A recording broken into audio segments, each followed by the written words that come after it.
Hey everyone, it's Emily Fox. Today's going to be a full face of makeup of recommendations from Sephora. I went on their website and looked at their most expensive products and decided to choose my favorite ones and try to do a full face using them. I will be also doing the opposite. I will do a full face of the most affordable products that are still favorites at Sephora. So definitely subscribe to not miss that. I will start with skincare. I just woke up in that clip, so. Quickly gonna do my skincare routine since most of the products are available at Sephora. I actually washed my face using the Laneige cleanser, which I do really like. I love the serum from that, no, the toner from that line. So I wanted to try the cleanser and I do like it. I'm currently using the From toner, the rice one, which I do like too. Kind of reminds me again of the one from Laneige. So that's the only one that isn't available at Sephora. My skin has been super dehydrated and very, very angry from the mask. You can see, well, maybe not, but I'm super dehydrated. And then stress, because I think we've all been dealing with a lot of stress. This baby, most expensive product I use on my face, even makeup wise. But I feel like if there's one place you can splurge, Serum is like the place to go. And I really notice a difference with this product. I feel like it's very pricey, but I've been using it sparingly for the last like year or two, and it's expiring next year, so I will be using it up this winter, and it just really balances my skin. I feel like my skin is more smooth, it's more even, and it helps me not become too oily, but also helps with the dehydration. It's just a magical product, and I'm now obsessed with the scent. While it sinks in, I'm gonna be applying the eye cream. I don't use eye cream that often during the morning, but we're here, might as well. Just apply a little bit. This is the Origin Plantscription. It's the only eye cream really that I've repurchased ever. It's one of the only one that I feel like there's a difference. It's like actually moisturizing and it doesn't roll off my face. I feel like there's nothing more frustrating than like buying an expensive eye cream and then it breaks you out, give you milia, or like as soon as you put anything on top of it, it just rolls off. I feel like I just wasted my money. Not an issue with this one. And then before moisturizer, I'm going to use the Laneige lip balm. I'm finally back to using the berry one. I just finished a vanilla one, which I did like, but I kind of got sick of the scent because every lip product I feel like smells like vanilla. So, but the berry one, I just don't get sick of it. It's fantastic. It is moisturizing. It's very softening, which I do need once again right now. My lips are super angry at me. And then last but not least, moisturizer. I feel like the other products are still kind of pricey at Sephora, but I feel like this is somewhat reasonable for something at Sephora.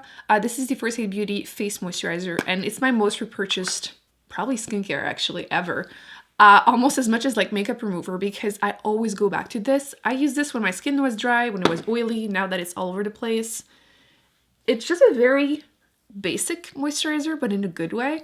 It helps with dehydration and moisture, and I feel like it doesn't break me out, and whenever I recommend it to people, it never breaks them out. It's just a very nice staple, and it wears nicely onto makeup, so I can use it morning and night, and it's just a must. I think it's like at least my 10th bottle. Like, you go back to my empties videos, like any, and you're gonna see one of them. I was without it for a few months at this point, and I was really missing it, so I'm glad I picked up another one during the Sephora sale. So now we're ready for the makeup. I went through each categories, like I said, and figured out which one was the most expensive one, but favorites. And the most expensive foundation that I love from Sephora is from Giorgio Armani. I really like the Power Fabric one too, but this is the Luminous Silk Foundation. I feel like it works better whenever I'm more dehydrated. The other one is great for summer, and I only have my summer shade, so it would be too dark for right now anyway. So this is the shade 4, which is an okay match. It's actually fairly liquidy, and I feel like this foundation is really popular because it is so natural finish wise. I feel like it's almost my skin but better. It's definitely on the lighter side of coverage. Right now I feel like I would need more than that, but I'll apply concealer. It's not a big deal. But what I like is that it seems to work for a lot of different skin types. It's not too drying, it's not too oily, and it dries to a natural kind of powdery finish. So if you have dry skin, you really don't need to use any powder. And it also doesn't overly emphasize my dehydration, which again, right now I'm dealing with quite a bit. I actually did a wear test using it. I was doing half my face with the Maestro foundation from also Giorgio Armani. So if you want to see it, I'll link it. That way you can see like close up in natural lighting, morning and night, so you can see how it wore on me. To me, this is like a special occasion kind of foundation, probably because of the price, but only when my skin is doing good. So hopefully you can kind of see the finish. Like, it's hard because it's early, so the sun is like right there, but it has a really natural finish. It is nice, But personally, I do, you can see, I would need more coverage, which we're going to fix that in a second. But first, concealer under my eyes, because again, it's pretty early in the morning. But if you notice that I'm struggling to speak, I changed my Invisalign last night and my teeth are really hurting. So concealer, I tend to be really boring with concealers. I feel like I tend to use one until I'm done. There's a few categories kind of like that, but I do really enjoy the Giorgio Armani Powder Fabric Concealer, and it's definitely the pricier concealer that I use semi-regularly. I just wasn't sure if the color was going to be a bit dark. Ooh, that looks dark. Yeah, it's gonna be too dark. I'm gonna use something else. So the second most expensive concealer that I use pretty regularly are these ones by Too Faced. This is the Multi-Sculpting Concealer. I'm gonna swatch the two colors that I have. So I have Snow, Nude, and Porcelain. I think Porcelain might be the best shade for me right now. Maybe with a touch of Snow. I'm trying not to apply too much because it's too dark. Oh my gosh. Start again with Snow this time. Yeah, I feel like this concealer, I like it whenever I'm wearing more full coverage. Now I feel like my under eyes are more covered than the rest of my face, but we're just gonna roll with it. To set the concealer, I only have one powder that I really use like specifically for my under eyes, so it has to be that one. And it's the Becca Under Eye Brightening Setting Powder. This is the Makeup Forever Full Cover Concealer. I have the shade number 5. This is pretty much the only face concealer I use on a day-to-day basis because it's a great match for me and it covers everything. It's waterproof, it doesn't budge, it doesn't oxidize weirdly. I don't remember which brand it was, but I had tried concealer and during the day I went to the washroom and I could just see that my pimple was like bright orange compared to the rest of my face, which was not really, you know, the best way to hide a pimple. But it stays in place, it covers everything, it doesn't emphasize the crustiness. You know, sometimes you have a pimple and you're trying to hide it and it's just looking worse and worse. This covers everything. It's magical. And it lasts literally forever. It's ridiculous. Some people that have really magical, strong under eyes can use this under their eyes. For me, it's too much, but... And it looks really natural. Like sometimes I'll just apply, well, like kind of today, natural finish foundation and I'll just, you know, hide that one pimple that I have. And it doesn't transfer because I have bangs and I don't have makeup all over my bangs because of the concealer. Powder. It's another category that I tend to use up when powder. I've just finished actually. I had a MAC powder. Took me forever to use it up. One expensive one that I've had the chance to use from a friend, but I also have a mini of it, and it's from Charlotte Tilbury. This is great, but obviously I don't have a full size, so I shouldn't count that. If we continue in the finish, a natural glowy finish, the Hourglass powders are magical. I feel like everyone knows about them. I used to use them a ton whenever my skin was dry because powder would just dry the crap out of my skin. But this just gives it a little bit of setting, but it mostly just gives you a really natural glow. Might be a bit much, but I'm just gonna go for it. You can definitely use it as a highlighter. Now let's go with brows. I have two I wanted to talk about. I really like the color, especially of the Hourglass Brow Sculpting Pencil. I have the color Ash, and it's like one of the best kind of gray finish. Look at this color. It's so soft and natural. I'm not very good at using the ones that have this kind of tip though, but they do have a pencil form, like a normal pencil form, which I need to try to see if I like it better. So I'm gonna use this Dior one instead. This is the Dior Show Brow Styler in the color dark brown, which for some reason on camera kind of looks warm, but it's because that one is like straight up gray. Let me swatch something else just to compare. Okay, so I went and swatched a couple to give you an idea. So we had, like I said, the Hourglass one. This is the Dior one. This is Anastasia Beverly Hills in medium brown and granite, and this is the Urban Decay Brow Beater in neutral brown. I tend to just in general use very neutral kind of cool tone brow colors, so that gives you an idea. All of these I would consider pretty neutral to cool. Like I know the Urban Decay one looks the most orangey one, but again, it's not orange, it's neutral. What I like about this one is that it looks super natural, which I do really like, plus the color is good. It's definitely a go-to whenever I want to have a like no makeup look kind of brow. I feel like it works especially well in the inner portion of my brow. Brow gel, I just tend to use the Anastasia Beverly Hills Clear Brow Gel. I don't think I've ever spent more than whatever the price of this, like $10, is on a brow product, brow gel. I just feel like you don't need to splurge on that category, so I can't really help you spend a lot of money on that. Definitely somewhere I just tend to not splurge on, so I don't own many crazy expensive eyeshadow palettes. I don't have any of the big Natasha Denona palettes or you know, all of these gorgeous palettes, but I don't spend $100, $200, $300 on a palette. I just don't wear eyeshadows enough to justify it. So I went on their page and realized that this palette was actually pretty expensive. This is the Naked Heat palette. So just gonna apply loose powder to set. I think I'm gonna mix Sauce and Chaser. We're gonna use a smaller brush and use Sauced and Low Blow. These are so pigmented that even though I'm trying to use a light hand to not go too intense, they're still very intense. And then we're gonna go with He Devil.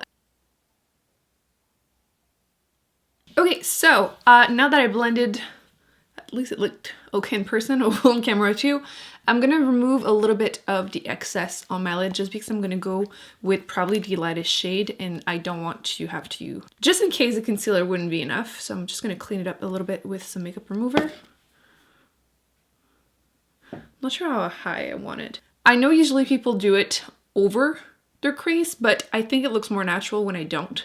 So I think I might just go with that kind of cut crease today.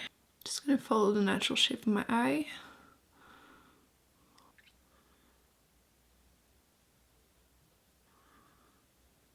So I'm just gonna, it's gonna do the line for me. There you go. I'm focusing on this eye because it's my difficult eye, like the bad brow and bad eye, whatever. So I'm trying to make that one similar to this one because this one is looking naturally perfect. So we're just gonna try to make this one a bit higher. Then I'm gonna use the lightest shade to just set the concealer. It's gonna pop more. So eyeliner is another category that I tend to just buy one and finish it or repurchase or cycle between a couple ones. So one of the most expensive one that I tried and love is the Clinique Easy eyelining pen. I highly recommend it, love that one, but I'm currently using the Stila one. This is the Stila Stay All Day Liquid Eyelining Pen. I love, and I mean I love their eyeliner. But they also have the micro tip one, which I wanted to show you because how tiny is this? I love it. If you don't have a lot of lid space or if you want to do like designs and stuff, this is amazing for it. And it's the same formula as their classic one, which I adore. Definitely waterproof. It lasts all day. I think I'm going to try the small one just to be precise because I don't have a lot of space.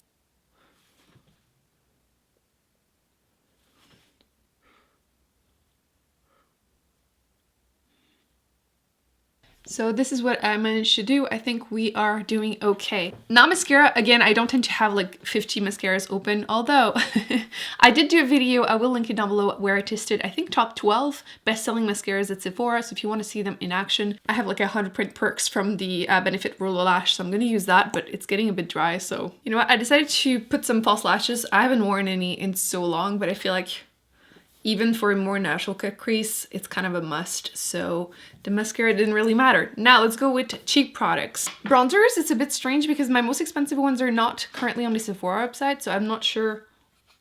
I guess I have to go lower in price, but it would have been the Tom Ford bronzer. I have the shade 02 and they have the shade 01.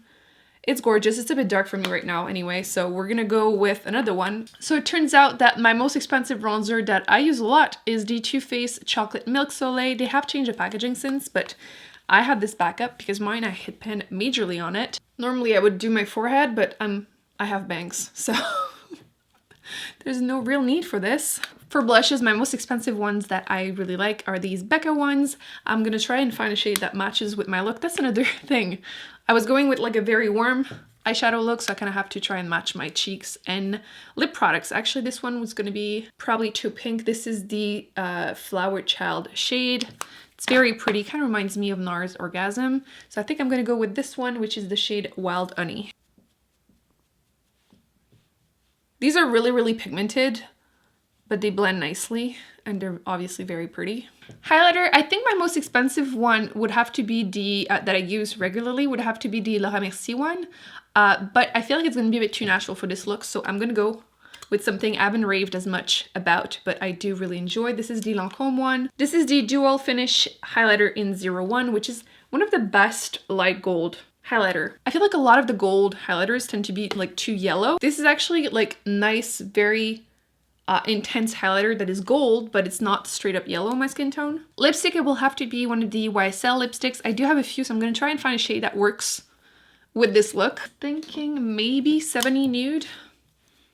That seems like a warm nude. That might be a good color. This is definitely on the creamier side, which is gorgeous, moisturizing, but with Invisaligns, a little dangerous. They smell so good too.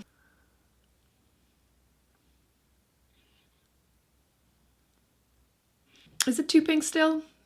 Maybe. See, this is why I haven't been wearing a ton of eyeshadow. My bangs hide everything, so I kind of have to just move them out of the way so you can see my eyeshadow. So this is it. These are the products that are the most expensive at Sephora that I personally really enjoy using. I hope you enjoyed this video, something a little bit different. Definitely keep an eye out for the other version of this. I will be putting more videos on the screen that I recommend you check out. Thumbs up, subscribe, and I will see you in my next video very soon. Bye.